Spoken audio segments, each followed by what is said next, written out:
Hi, Jean-Luc, sweetie, baby, daddy. How are you? Are you good? Good.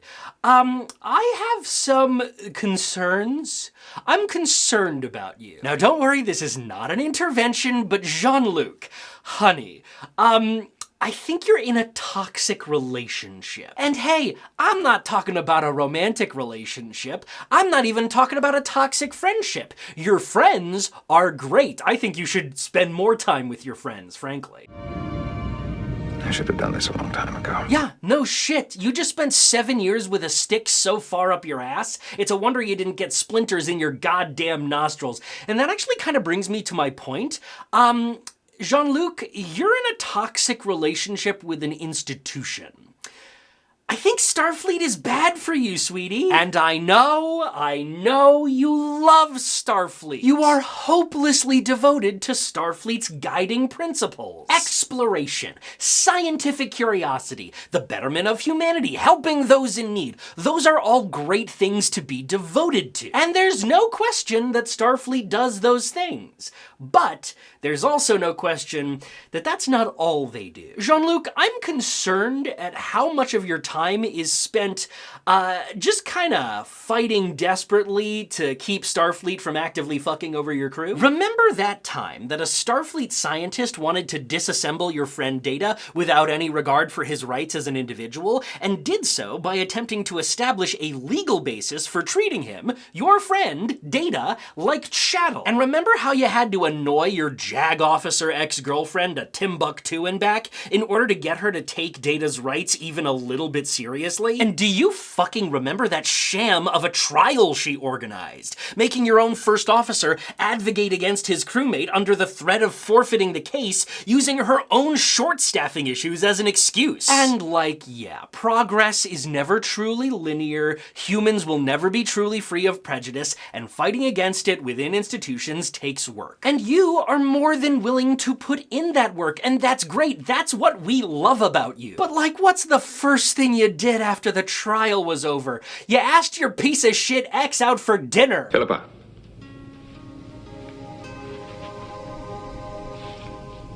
Dinner.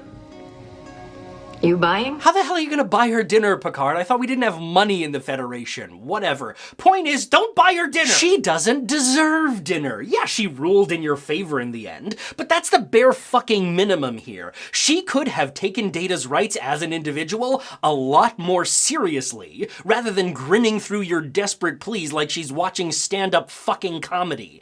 I'm not trying to be overly punitive here. I'm not saying there should be a punishment for this or anything, but at the very least, don't buy her dinner! And sure, you could make the argument that Philippa and Bruce are like bad apples who don't truly understand what Starfleet is about, but they're not alone. Far from it. You remember when Vice Admiral Halftel, completely ignoring the ruling about Data's rights from the aforementioned sham trial, ordered Data to literally surrender his daughter into state custody so they could perform experiments on her? You had to fight tooth and nail to prevent that. There are times, sir, when men of good conscience cannot blindly follow orders. I agree entirely, but also the phrase "there are times" is doing some real fucking legwork there, Jean-Luc, especially as those times get more and more frequent. Remember the time that yet another admiral tried to pin a crime on one of your crew members, a very clearly innocent dude, for no other reason than he had a few Romulans in his family tree? You didn't like that either. I'm deeply concerned about what is happening here.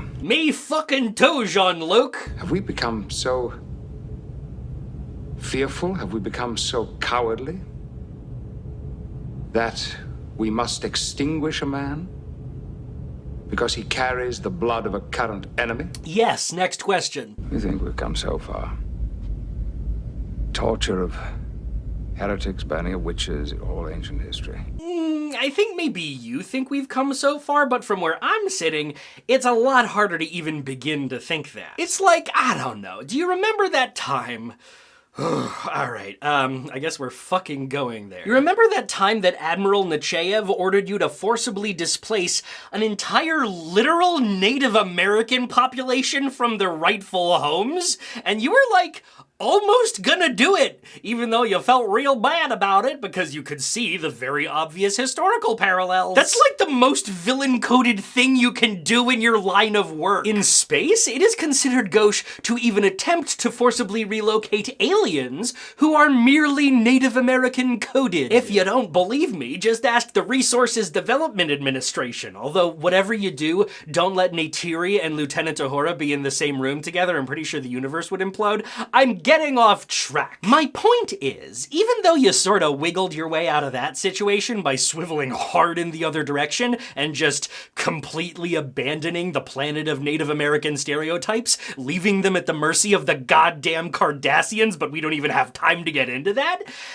it still doesn't seem to sink in for you. I could keep naming examples of the heinous shit Starfleet keeps trying to get you to do. How nearly every admiral you run into is corrupt beyond belief, and every other captain you meet is a deranged, power-hungry egotist. But more concerning to me is that you keep treating these incidents as episodic rather than symptomatic of a larger issue. It seems that nothing and no one can stop you from loudly and proudly extolling the virtues of this organization, even as you seemingly remain the only dude in this organization who's interested in upholding them. The first duty of every Starfleet officer is to the truth, whether it's scientific truth, or historical truth, or personal truth. It is the guiding principle on which Starfleet is based. Is that the guiding principle on which Starfleet is based, or is Starfleet's primary purpose to protect the interests of one particular galactic superpower and everything else is secondary? Now, I'm not trying to say that the United Federation of Planets is bad, actually.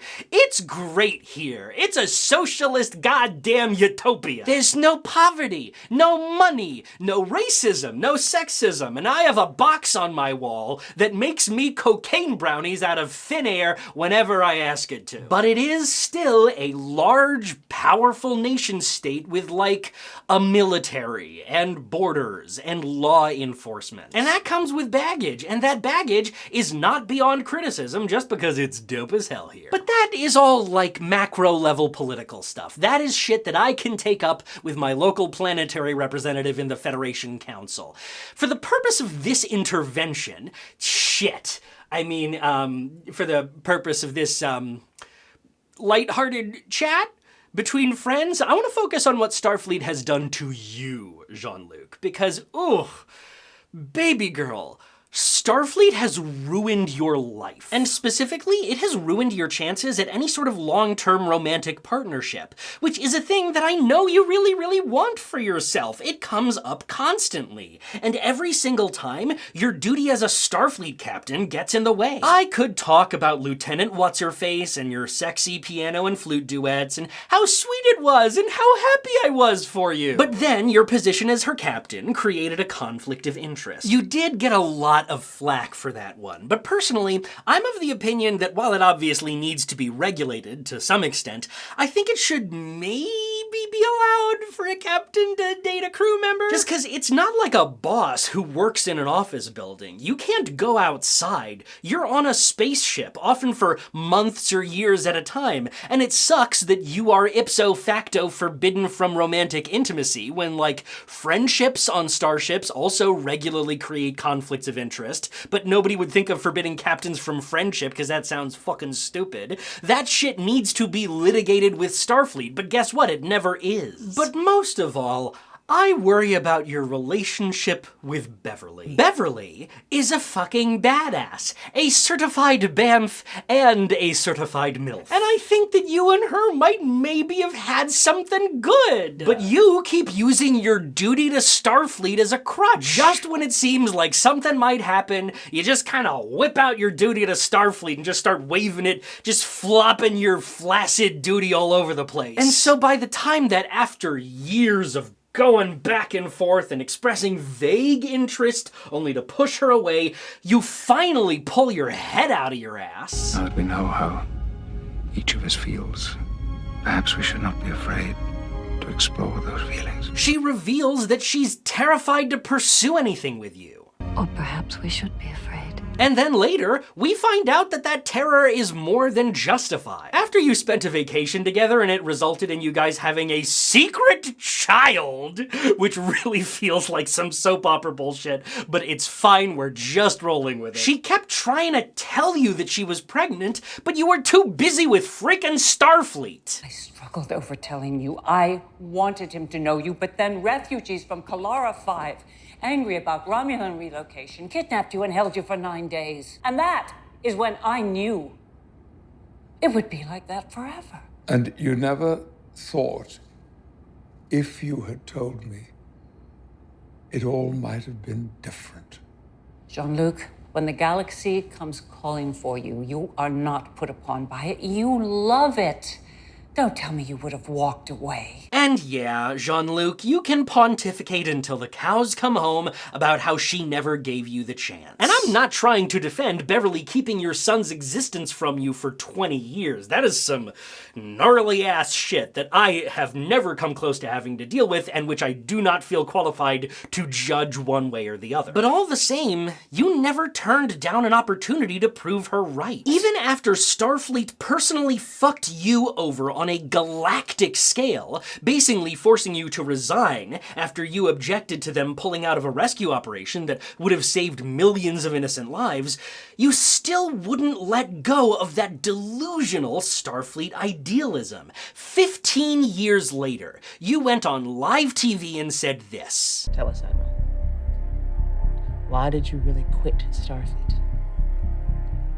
Because it was no longer Starfleet. I'm sorry? Because it was no longer Starfleet. Are you sure? Are you sure, Jean-Luc? You say that when Starfleet made this decision, a decision that was, to be clear, a shitty and grotesque one, that it was slinking away from its duties.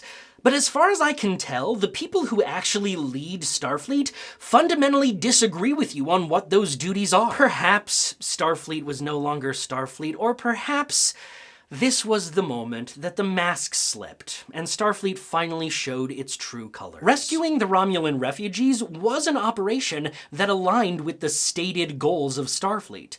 But Starfleet is hardly the first organization in history to slap a beautiful facade on some less than beautiful actual goals. At the end of the day, Starfleet protects the interests of the state, and they tried to tell you that so many times, and you never listen. There is something to be said for unbent idealism in the face of overwhelming odds. But there is also something to be said for interfacing with harsh reality as it currently stands. And you know what the saddest part about all this is? Your son. Your secret son that you never knew about, who very early on in his adulthood attempted to reach out to you. He approached you in a distressingly poorly lit restaurant and asked you a question. You went on and on about your crew, your life in Starfleet. Did you have a life outside of that? About a real family?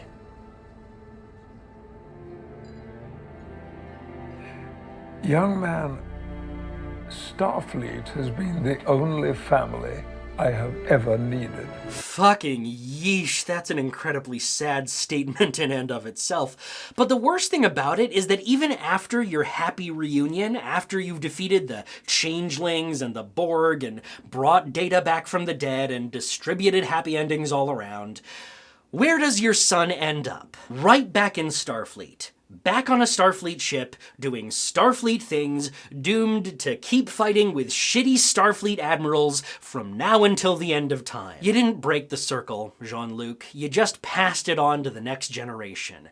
And that sucks.